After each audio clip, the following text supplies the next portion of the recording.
Thank you very much for waiting. We will now begin session 5, Inclusive and Just Societies 1, Promoting Sports and Culture, Promoting Women's Empowerment. Our moderator will be Mr. Yamawaki Keizo, Professor of School of Global Japanese Studies, Meiji University. And the speakers of the sessions are Director General from Tokyo Metropolitan Government Bureau of Citizens, number 1, Deputy Mayor of Paris, Mr. Arno Gacha. Next, Director General from Tokyo Metropolitan Government Bureau of Citizens, Culture and Sports, Mr. Furuya Rumi. Mayor of Tirana, Mr. Arian Veliagi. Mayor of Accra, Ms. Elizabeth K.T. Saki. Head of International Fair of Helsinki, Ms. Laura Elina Uttu Dejribele. Thank you very much. Please be seated. Have a seat.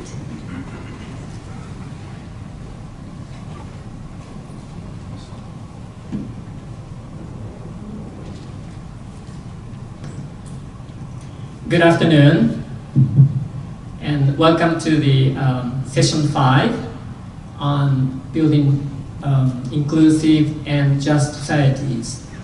I'm the Yamawaki Keizo, moderator of this panel discussion, and I'm a professor of migration policy studies at Meiji University in Tokyo.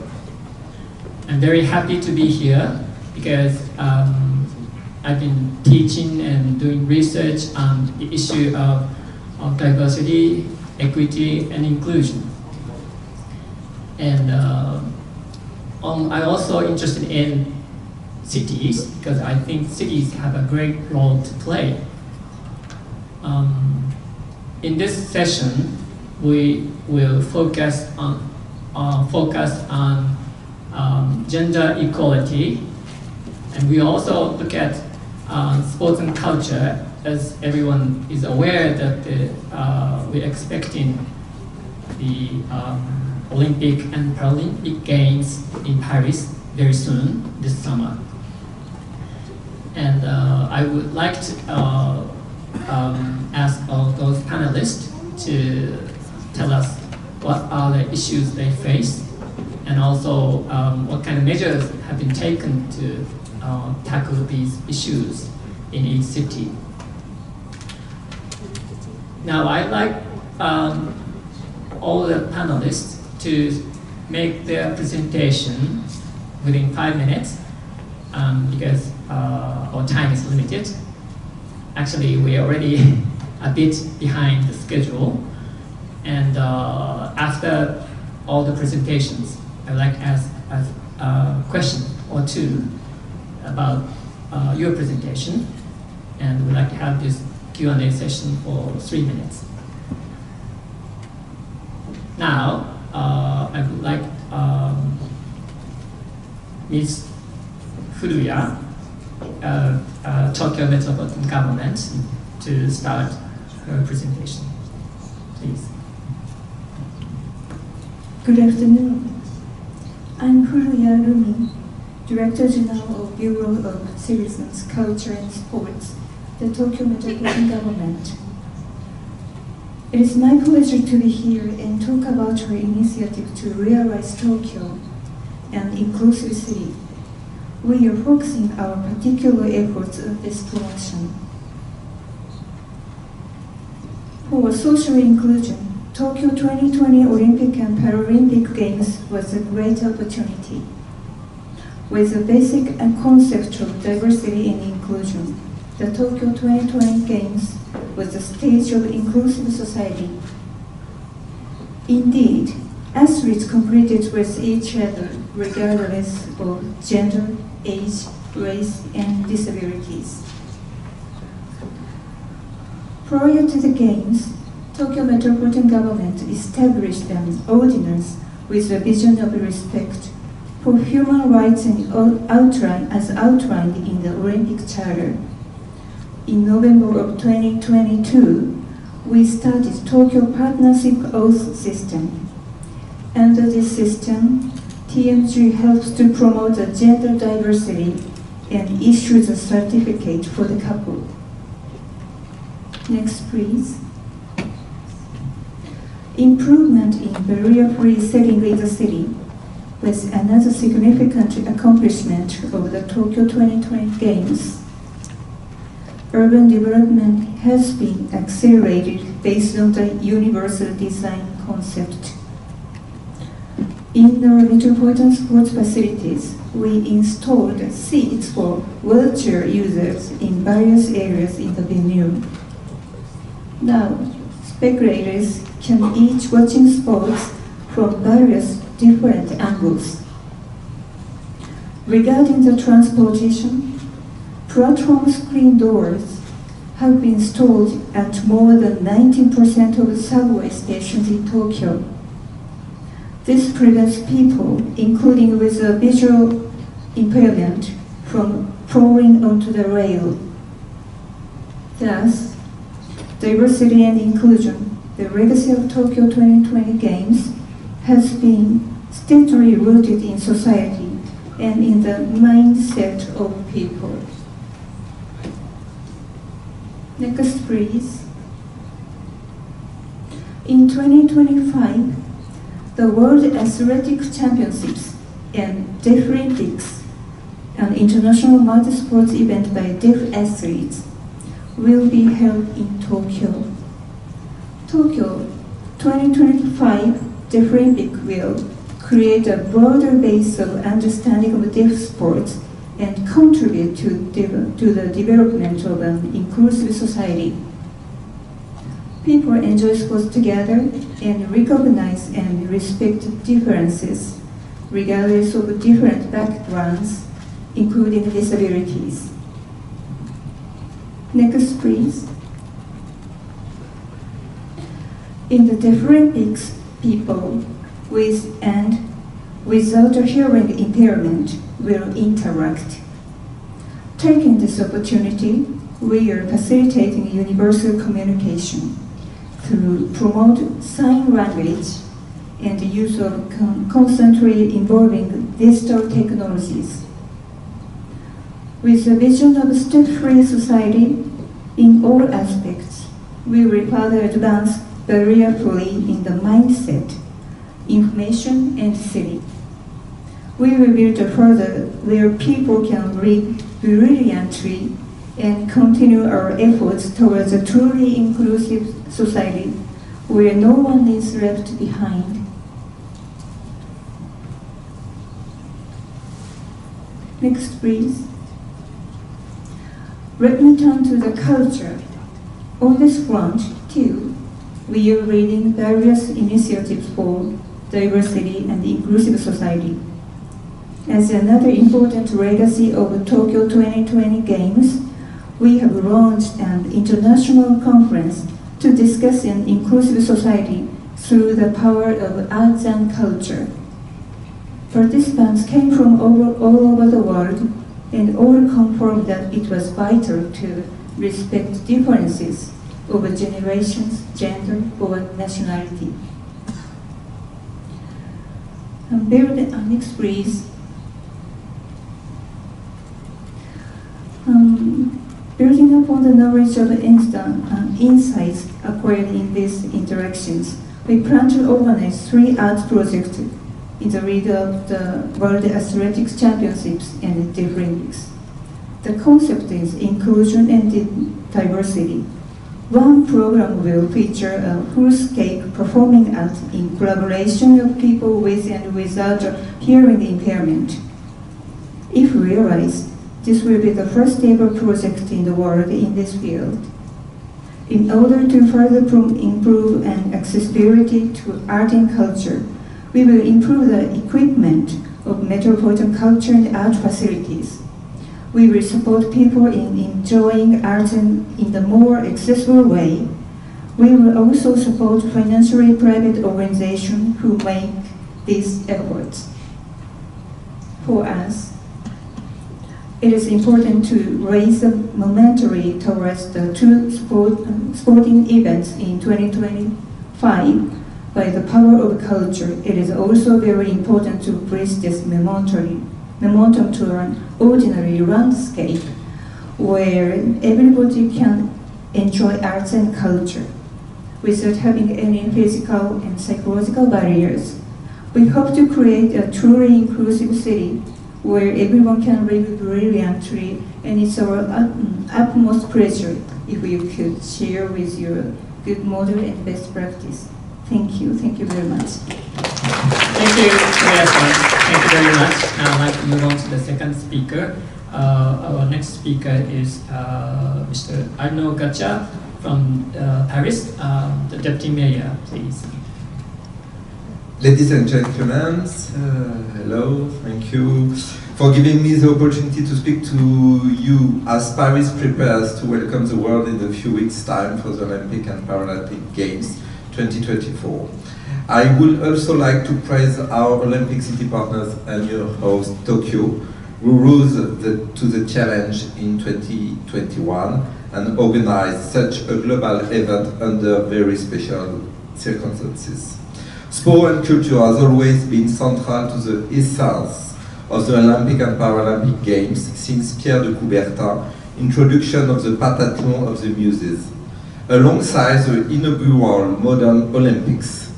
Following this tradition, Barcelona initiated the Cultural Olympiads in 1992, a tradition that has endured ever since. Paris 2024 will proudly continue this tradition. Furthermore, we have the ambition of making the Olympic Games the Games of the people. We aim to enhance the lives of Parisians' sustainability for fostering sporting and cultural passions, both within and beyond the venues, leveraging the connections between art and sport.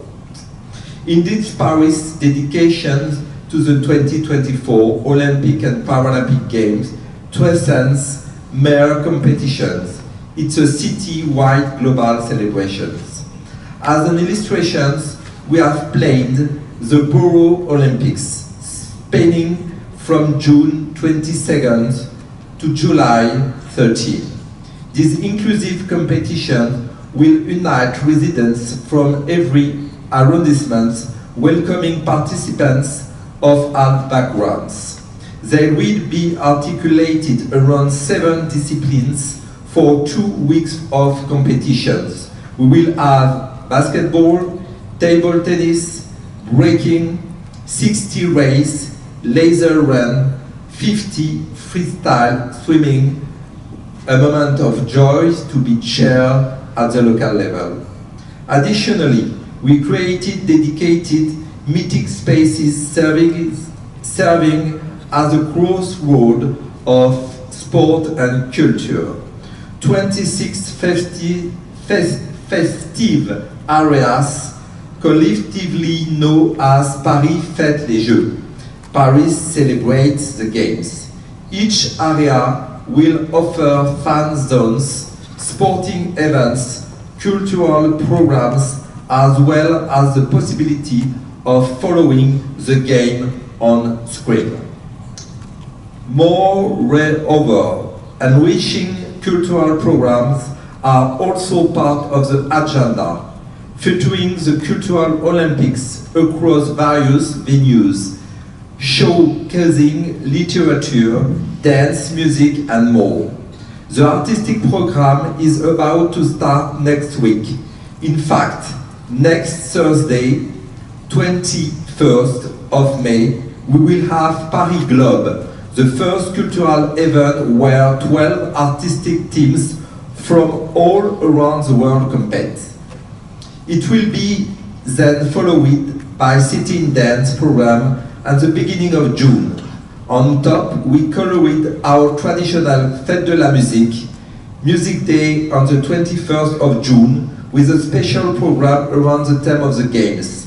As you can see, we are going all in. We have selected an emblematic location as the Terrasse des Jeux, or the Games Terrace, the epicenter during the Olympics, the parvis de l'Hôtel de Ville, the square in front of our town hall will pulsate with numerous events.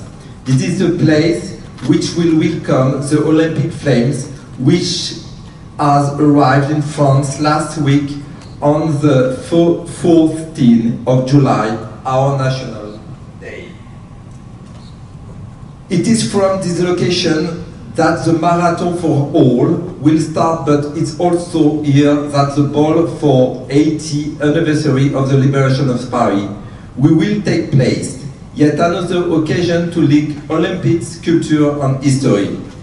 Of course, the Games will also be a virtuous example of sustainable and accessible event, local and fresh catering, reusable containers, zero plastic water points and shared areas, adapted physical activity, bright signage, cyclotipy, best practices to reduce the carbon footprint of the event and create a positive cycle. In fact, this is the whole idea behind the Olympic Transformation Heritage Program. Make things here to stay and positive contribute to the life of Parisians even after the Games. The development of artistic projects in connection with sport will be strongly supported, 8.8 millions, but also projects that started before the Olympic and Paralympic Games will continue afterwards. Another impressive point I would like to highlight is the long-term and sustainability angle of these Olympic Games. To finish, the Olympic facilities are at the heart of the city, and 95% of existing temporary infrastructure can be reused or recycled as they have been conceived to last. For example, the Adidas area, of which the city is a project manager, is part of the renovation of the district of Porte de la Chapelle in the 18th arrondissement. This sport facility meets a need for top level but also local sport and cultural facilities, which was crucially missing in this area. In addition, for 2020, we created cultural and artistic educational programs for more than 2,000 children in cultural venues, conservatories and sports centers to build lasting links between art and sport among the youngest. I'm closing. I'd like to offer a glimpse of what Paris has in the store of the game, and I'm looking forward to welcoming you all to the opening ceremony on the 26th of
Now I'd like to move on to the third speaker, and we have the mayor of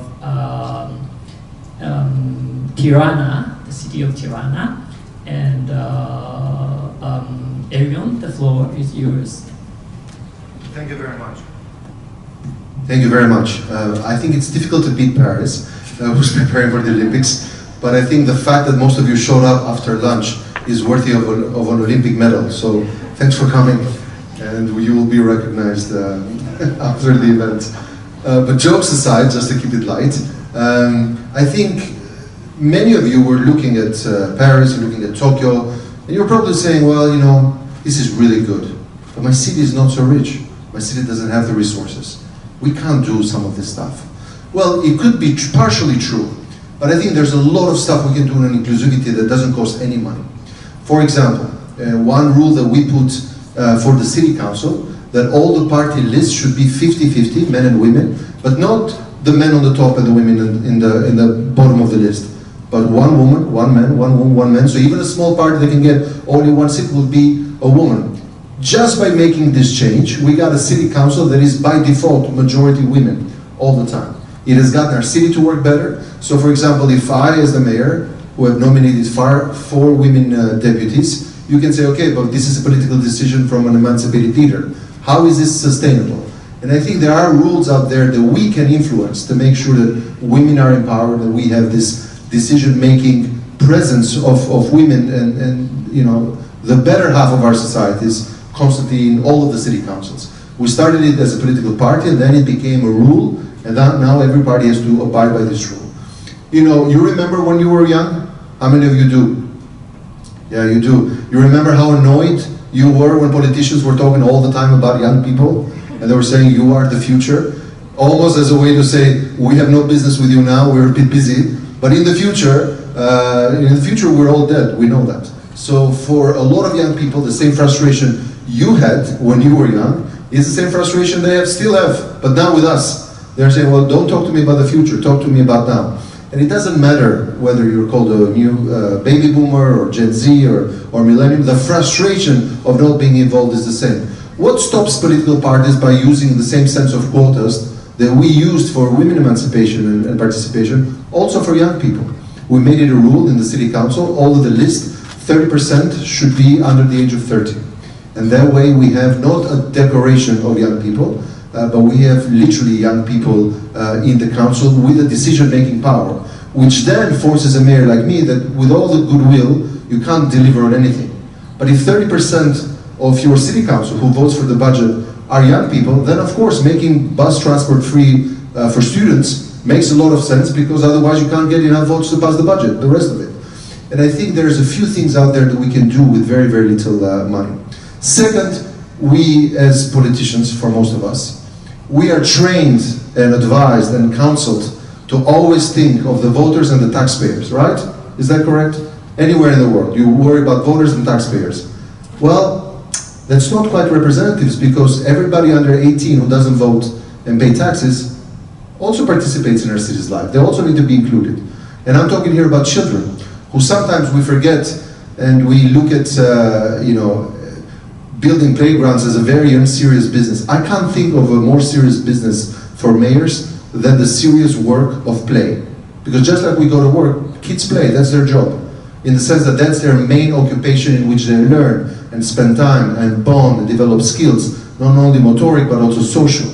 So when we started on our first day in office to build the biggest playground in the Southern Europe, we had a huge protest. You know, all our colleagues from the right wing, they said, this mayor is a joke. He's spending so much time with children. We voted, we thought it was serious business, but now it's all about kids.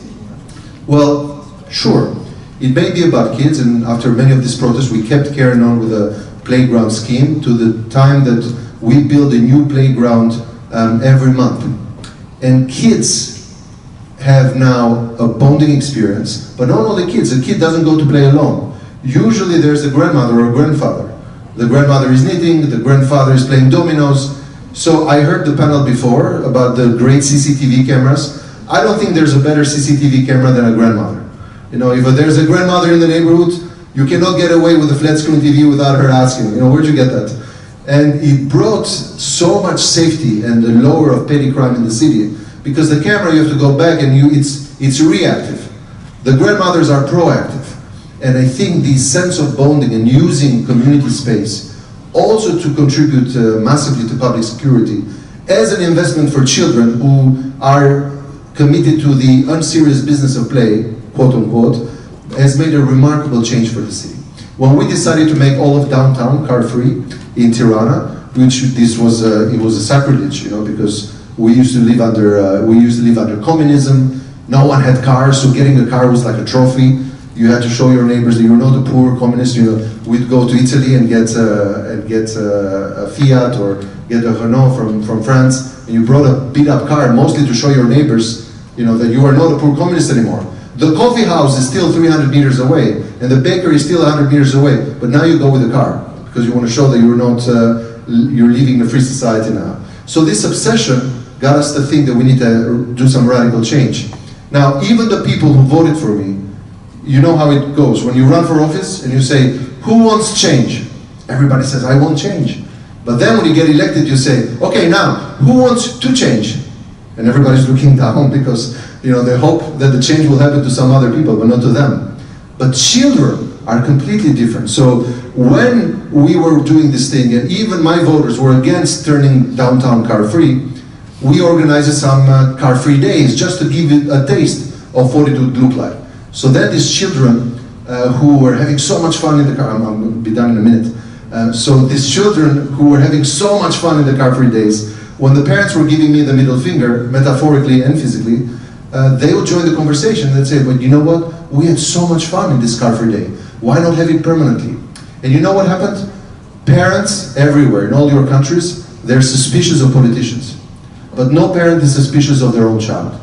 So when it's children saying, let's have a car-free day, it's more convincing than when the mayor does it. And when it's children who are planting a tree for their birthday as a part of the city scheme, they are suspicious of me. They say, oh, he's greenwashing. But if it's their kid's birthday, and instead of cake, they're asking for a tree to plant in a city location, that's a completely different story. So to conclude, the youth are not the future, they're the present. Give them space now, not tomorrow.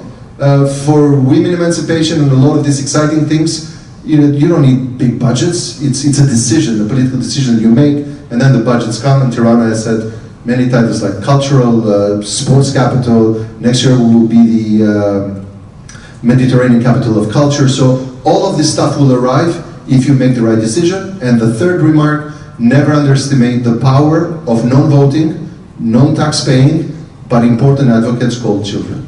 Thank you. Thank you. Thank you, everyone. The mayor of Tirana from Albania. Now we have one more mayor, the mayor of Accra, Ghana. Elizabeth, you have the floor.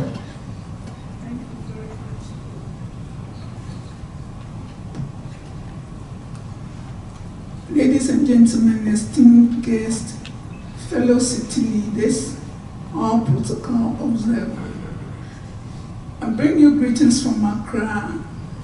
It's with great pleasure and profound gratitude that I stand before you today. I'm sitting, so I'm not standing. Before you today, representing a city deeply committed to pursuing inclusive and just societies, with a particular focus on realizing gender equity. As we gather here for the Societies① Tokyo 2024 City Leaders Program, I'm filled with excitement and anticipation for the conversation and collaboration that will unfold throughout this event. Indeed, it is a privilege to be part of a global initiative that aims to harness technology and innovation for the betterment of our cities and communities. Gender equity is a key foundation of a sustainable and prosperous society, and is fundamental to tackling many of the world's challenges today. However, structural gender inequality often underpin multifaceted crises such as social and economic deprivation, conflict and the stigma, stagnation of inclusive gender governance and peaceful societies. While the world is beginning to realize that inadequacies and imbalances, the work to achieve that is at a snail pace, and we must all double up. In Accra, like many cities worldwide, gender equity remains a paramount concern. while progress has been made in recent years, we acknowledge that there is still much work to be done to ensure that all individuals, regardless of gender, have equal access to opportunities and resources. In the 2021 survey by the Ghana Statistical Service, 52% of females and 42% of males are within the Accra metropolis. The survey also showed that 72% of males are more economically active than females. These statistics underscore the importance of addressing gender disparities, particularly economic empowerment. Despite the significant number of women-owned businesses in Accra, many still face formidable challenges, ranging from limited access to financial resources, lack of skills, and the burden of child care. As leaders, it is our responsibility to dismantle this barrier and create an environment where every individual can thrive and contribute to the prosperity of our society. This requires a multifaceted approach that includes investing in education and skill development, building up and creating opportunities in the digital space, expanding access to financial inclusion, and providing support for child care and family responsibilities. The Accra Metropolitan Assembly, through its medium-term development, implemented developmental projects and programs for the people of the city of Accra. This document is developed through various participatory approaches. Also, it serves as a policy document that aligns various national government policy framework that sets DGs and AU Agenda 2062-2063 to ensure a coordinated and holistic approach towards development. I am proud to share that the Accra Metropolitan Assembly is actively engaged in activities and in initiatives to promote gender equity and economic empowerment. Those strategic partnerships with private organizations, international organizations, development partners, and city networks, we are working to provide women with the resources, support, and opportunities they need to succeed in both their professional and personal lives. From revamping daycare facility, the integration of informal waste pickers into the waste management system, our efforts are centered on creating a more inclusive and just society for all residents. Some of the programs the city undertakes aimed at balancing the scales, ensuring gender equity, are putting up daycare centers, rolling out women empowerment initiatives, facilitating the livelihood empowerment against poverty program, roll out persons with disability programs, organize community engagement encounter, roll out community digital programs, youth skills for development, and most of these programs to promote gender equity in Accra, which is crucial for fostering a fair and inclusive society. These initiatives that ensure that everyone, regardless of gender, has equal education, employment, healthcare, and leadership opportunity. Also empowering women and girls supports their lives and boost the city economy and social development. Additionally, addressing gender disparities is helping the main agenda of reducing poverty, enhancing innovation, and promoting sustainable development in Accra. The outlook for the future. As I have stated earlier, we still have a lot of work to do to build an inclusive and just society, leaving no one behind. To do that, we need to build strategies, partnership to improve Accra's efforts to enhance gender equity and amplify impacts and resources. Partnership with NGOs, business communities, organizations, and international partners can bring diverse expertise, funding, West network to the table. On that note, now I'm being told I'm closing up. This collaboration could involve joint initiatives for education and skill training, workplace diversity programs, advocacy campaigns, and providing opportunities for the expansion of businesses. By working together, Accra and its partners can create sustainable solutions that address the roots, causes of gender inequality, and promote lasting change across the city. As we embark on this journey today, I urge us all to actively participate in the conversation that matters. Share your challenges and collaborate on solutions that will drive positive change in our cities. Let us harness the power of technology and innovating to build a future where gender equity is not just a goal, but a reality. Let me extend my sincere gratitude to the Societies①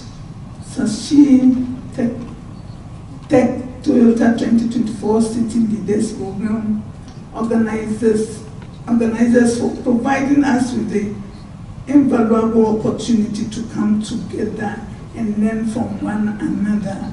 Let us strive to make our cities more inclusive and equitable. Thank you very much. Thank you. Thank you very much, Elizabeth.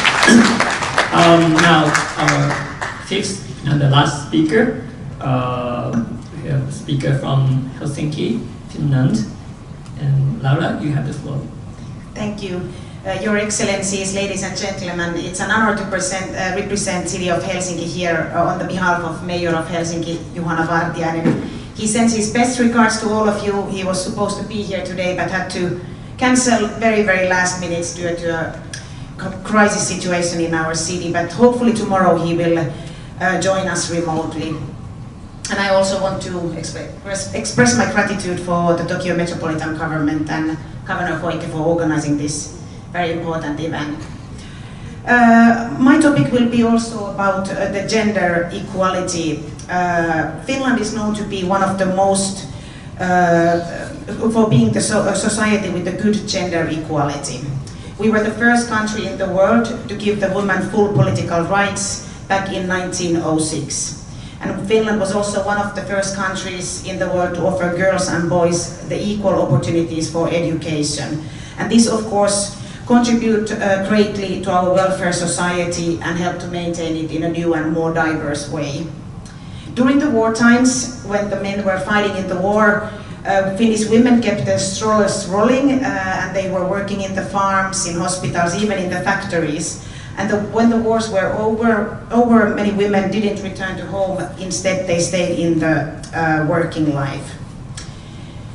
In Finland, women have been breaking the glass ceilings for a long time. And our current national government is the most female-dominated.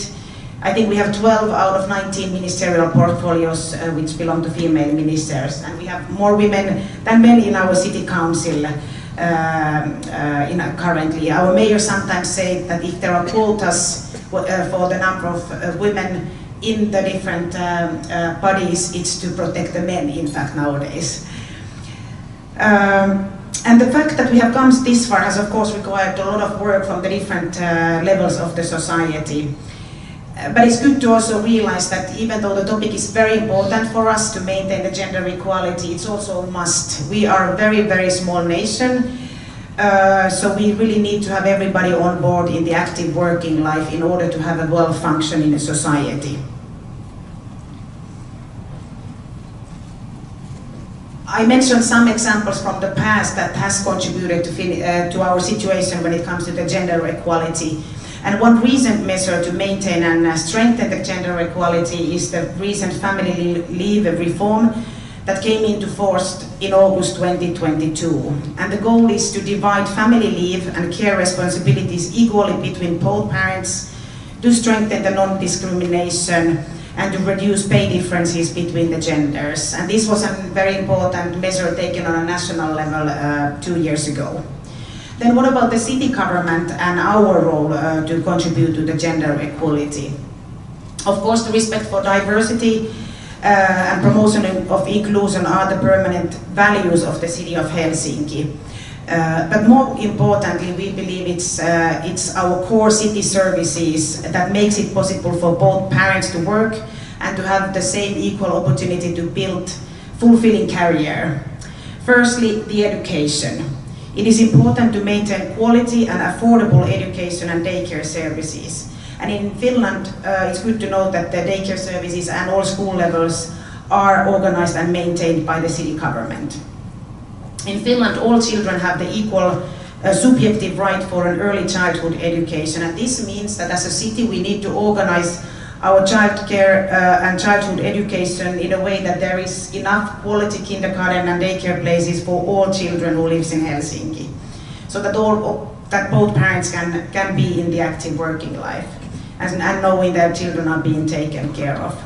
In Helsinki, we are also increasing the number of daycares where the language used is English, and this way we want to encourage the international families and to make sure the both parents have the ability to work and have their children in a good quality daycare.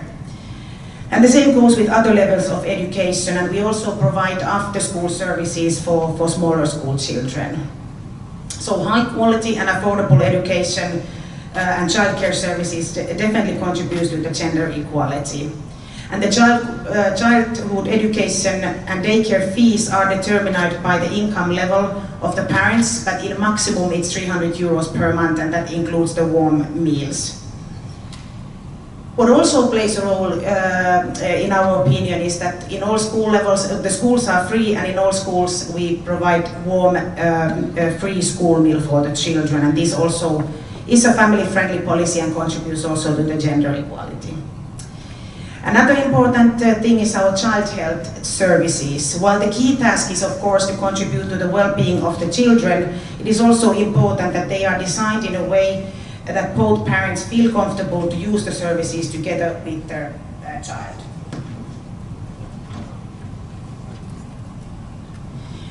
We also have a quite good work-life balance in Helsinki. So this of course means, and in Finland in general, and this of course means that both parents can have a working life and have a fulfilling career and still enjoy the family life too. But we are of course not ready. Many things are in a good shape, but we still need to keep on working. It is still a fact that also in Finland, €1 for a man is 85 cents for a woman. So this means that we still need to work a lot locally across the different organizations and the different levels of society, but across countries and cities internationally to learn from each other how to promote the diversity. Thank you. Thank you. Thank you very much. Now I'd like to move on to the Q&A session, and because time is very limited now, so I'd like to ask just one question for each. And first of all, I'd like to ask Furuya-san. I think in your presentation, you emphasized the role of the Deaflympics, which is going to be held next year in Tokyo. And I'd like to ask you, what kind of initiative or measures are you expecting to do to involve Tokyo citizens and also making grassroots movements? Yeah, thank you very much for the question. In 2023, at the occasion of 2 years to go to the Tokyo 2025 Deaflympics, we opened a special concept cafe. This was aimed at facilitating communication between people with and without hearing impairment. With the help of digital technologies, more than 4,000 people visited the cafe and experienced a new way of communication using the digital technology device. I'd also like to touch upon the Deaflympic emblem. It was designed by a student at the only national university for people visually and hearing impaired. The design was selected by a vote of junior high and high school students in Tokyo among the applications. We believe that it is crucial to create a sporting event which people with a hearing impairment participate. All participants will work together to achieve a shared goal. This is our aspiration. Also, TMG will advance initiatives towards an inclusive society through art and culture. We will initiate a project which will provide people with opportunities to think about an inclusive society. We will keep working for Tokyo, an inclusive city. Thank you very much. Thank you. Now, I'd like to ask Arno. Well, as everyone knows, the Olympic and Paralympic Games is coming very soon, and I think you are expecting a lot of legacies from those games. And my question is, what kind of legacy do you personally expect from those games the most? The principal legacy, of course, is for the people of Paris, because it's an accelerator to the transformation of the city. And for example, for the environmental policy, and for Anne Hidalgo, of course, it's a way to change the city, especially the mobility, and the way to live in the city. And yes, in my opinion, it's the most important things. And two, it's important, this game too, for the collaborations too, especially now after Tokyo. It's with Los Angeles, because after Paris, Los Angeles will organize the games in 2028. And of course, we share now a lot of, we have a lot of collaborations with Los Angeles to share experiences and to improve together the better way to change the life, for the people who live in our city, and to get better for them. And yes, this game is a game for the people. It's a game to change to the life for the people who live in our cities. Okay, thank you very much. Now, I'd like to ask Arion. Okay, your presentation is quite impressive, especially about this the quota. You mentioned that there's a quota for women in your council. We also have a council for the quota for young people under 30 years old. Is that what you mentioned? So I'd like you to elaborate a little bit more on those measures, and I'm particularly interested in when and how that started. Well, look, it's not like I'm a big fan of quotas. That's not what I'm trying to imply. But I'm also not a big fan of medicine. You know, it's very, very terrible to have in your mouth. It just works. So sometimes, you know, I meet people. You know, a lot of our friends who are feminists and say, no, you should not do this with quotas. This should come, you know, naturally. I said, sure, but if naturally means 1,000 years, we're not going to be around. So might as well get a medicine or get an instrument that works. And I think as you ask all of us about legacy and what some of these procedures mean, I often think of what is the most difficult project to implement in a city. And some may say, oh, maybe it's the Olympics or a big public work or the big underground sewage for Tokyo. I think we all agree that the most difficult infrastructure project in a city is only 10 centimeters. It's from here to here. Because changing mentality is the most difficult job of any mayor. You always find money, there's always loans for everything, there's always things like quotas that can facilitate and accelerate a few processes. But in the end of the day, changing mentality is the number one most difficult infrastructure project. Short in centimeters, but very difficult to implement. Okay, thank you very much. Now, we move to Elizabeth. We talked about the gender issues, gender equality issues in your country and in your city, and as you may be aware, it's a really big issue in Japan. Every year, when this gender gap index is published, a lot of Japanese people get disappointed because Japan is almost at the bottom of the international ranking, and according to the index, I think they measure like 4 areas: politics, business, education, and health. And I wonder which one is the major challenge for your country or for your city?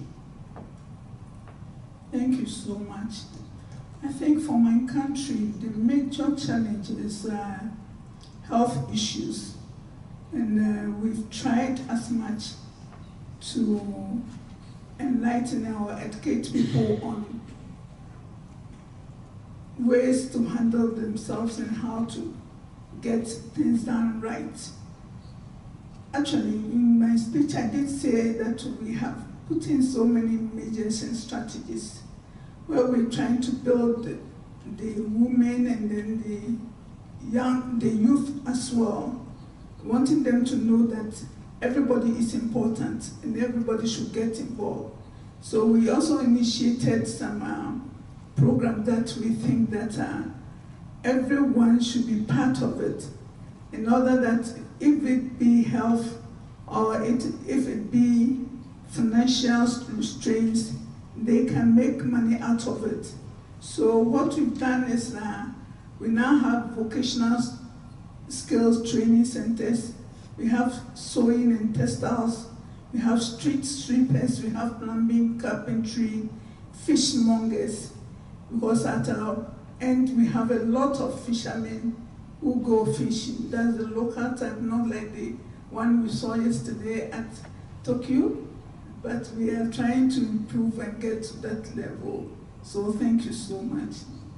Okay, thank you. And finally, I'd like to ask a question to Laura. You also talked about the gender equality issues in your country and in your city. And you mentioned life and work balance. And I'd like you to talk a little bit more about how you achieve or promote or improve life and work balance in your city or in your country. Maybe the first question, what is the happiest country in the world? I think they are interlinked. I think for being the happiest country in the world, the fact that we have a good work-life balance and a good education and gender equality contributes to that. But about the work-life balance, we of course sometimes work very hard and very late in the evening, but I think it has to do with that we are very much a trust-based society with low hierarchy. So this means that most employers, I think it's more than 90% of the employers provide very flexible working arrangements. You have quite flexible starting hours, quite flexible finishing hours, because your supervisor and your colleague trust that you reach your goals. They don't need to monitor when you do your work. Of course, in average you work 8+ hours, but there is a flexibility how you choose that. So flexible working hours, but you need to have a trust-based society in order to have that. And the gender equality, which contributes to the work-life balance, and the work-life balance contributes to gender equality, but it really means that both parents share the care responsibilities. Like now I'm here the whole week in Tokyo, that means that my husband needs to take care of our children alone. Thanks to his flexible working hours, he's able to do that, and then of course when I'm back, then I will be helping him when he has long hours. So you can really share that if I have long working hours, he takes care of the kids and the other way around. Thank you. Thank you very much. Thank you. Okay, now, because I have to close the session now, and I think we had great 5 presentations from different perspectives, and I think this session provided good ideas, many good ideas, as well as good practices for the audience, and I'd like the audience here to join me in expressing our gratitude for the great speakers with a large applause. Thank you very much. Thank you very much for the invitation. Thank you. I would like to take a photo with all the speakers and moderator. Could you come forward and line up for the session? Thank you. Our official cameraman is over there. So thank you so much for your cooperation.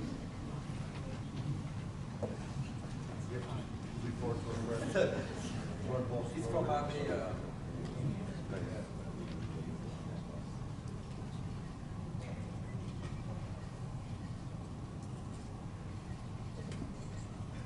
You look like a super nervous.